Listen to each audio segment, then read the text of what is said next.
আজকের আমি বলবো যান্ত্রিক কাজ এবং উদ্দেশ্য প্রণোদিত কাজ। উদ্দেশ্য প্রণোদিত কাজ যেটা আমরা ইচ্ছাকৃতভাবে করে থাকি, আর যান্ত্রিক কাজ যেটা যন্ত্রকে চালিয়ে করে থাকি, সেটাই হচ্ছে যান্ত্রিক কাজ। নাম্বার 1, যান্ত্রিক কাজ শুরু করার জন্য বাইরে থেকে শক্তি প্রয়োগ করার দরকার হয়। যেমন বাষ্পযান চালিত করার জন্য বাষ্পীয় শক্তির দরকার হয়, বৈদ্যুতিক যান চালানোর জন্য বৈদ্যুতিক শক্তি দরকার হয়, কিন্তু ইচ্ছা প্রণোদিত কার্যের জন্য বাইরের কোনো শক্তির প্রয়োজন বা দরকার নেই। ইচ্ছা শক্তির আমাদের যখন ইচ্ছা হবে আমরা তখন সেই কাজটা করব। যেখানে মানুষ কোনো উদ্দীপকের প্রতিক্রিয়া হিসাবে কার্য করে, তখন সেই উদ্দীপকে নিষ্ক্রিয়ভাবে গ্রহণ করে না, বরং সক্রিয়ভাবে উদ্দীপকের উপর প্রতিক্রিয়া করে। উদ্দীপক থেকে কোনো শক্তি কর্তার পেশিতে সঞ্চালিত হয় না।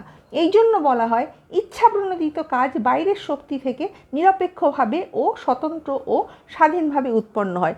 ইচ্ছা শক্তি দ্বারা আমরা যখন কোনো কাজ করে থাকি সেক্ষেত্রে কিন্তু আমাদের নিরপেক্ষ থাকে এবং স্বাধীনতা থাকে। কিন্তু যান্ত্রিক কাজের ক্ষেত্রে দেখা যায় যে অন্যজন সেখানে চালিত করছে, সেখানে কোনো রকম স্বাধীনতা থাকে না। নাম্বার 2, যান্ত্রিক ক্রিয়ার ক্ষেত্রে দেখা যায় উদ্দীপকের প্রয়োগ হলে ক্রিয়াও কিন্তু বন্ধ হয়ে যাবে, কিন্তু ইচ্ছা প্রণোদিত কাজের ক্ষেত্রে দেখা যাবে উদ্দীপকের অভাবেও কিন্তু স্বতন্ত্রভাবে কিন্তু কাজ চলতে থাকবে। মানে ইচ্ছার কাজ যখনই আমরা করব আমরা কিন্তু স্বাধীনভাবে এবং স্বতন্ত্রভাবে করব, আর যন্ত্র যদি থেমে যায় সেখানে কিন্তু কোনো কাজ কিচ্ছু হবে না। নাম্বার 3, যন্ত্রের কোনো স্বাধীন ইচ্ছা শক্তি নেই, তাই যন্ত্রের মধ্যে কোনো পরিবর্তন আনতে পারে না। বাইরের কোনো বাধা না থাকলে এবং যন্ত্র অটুট থাকলে যান্ত্রিক ক্রিয়া কিন্তু অপরিবর্তনীয়ভাবে চলতে পারে। কিন্তু ইচ্ছা প্রণোদিত কার্য হচ্ছে সবসময় পরিবর্তনশীল। একটা বৈদ্যুতিক পাখা আমরা যত জোরে ইচ্ছা চালাবার ব্যবস্থা করতে পারি, কিন্তু মানুষ যখন কোনো প্রতিক্রিয়া করে তখন তার প্রয়োজন অনুসারে ব্যবহারের নাড়া কিন্তু পরিবর্তন করে থাকে। নাম্বার 4, উদ্দেশ্য সিদ্ধ হলে উদ্দেশ্য প্রণোদিত কার্য কিন্তু বন্ধ হয়ে যায়। যান্ত্রিক ক্রিয়ার ক্ষেত্রে দেখা যায় উদ্দেশ্য হয়ে যাচ্ছে অথচ সেই কাজ চলে যাচ্ছে, কেননা যান্ত্রিক ক্রিয়ার ক্ষেত্রে এইরকম কোনো লিমিটেশনস থাকে না।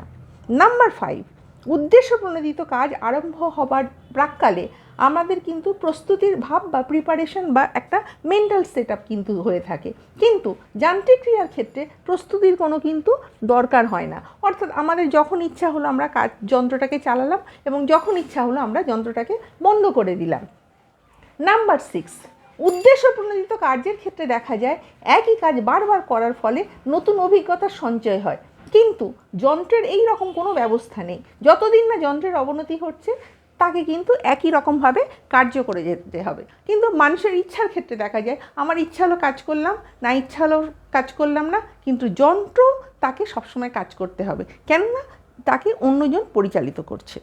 আমার ভিডিও তোমাদের ভালো লাগলে লাইক, কমেন্ট, শেয়ার এবং সাবস্ক্রাইব করতে ভুলো না।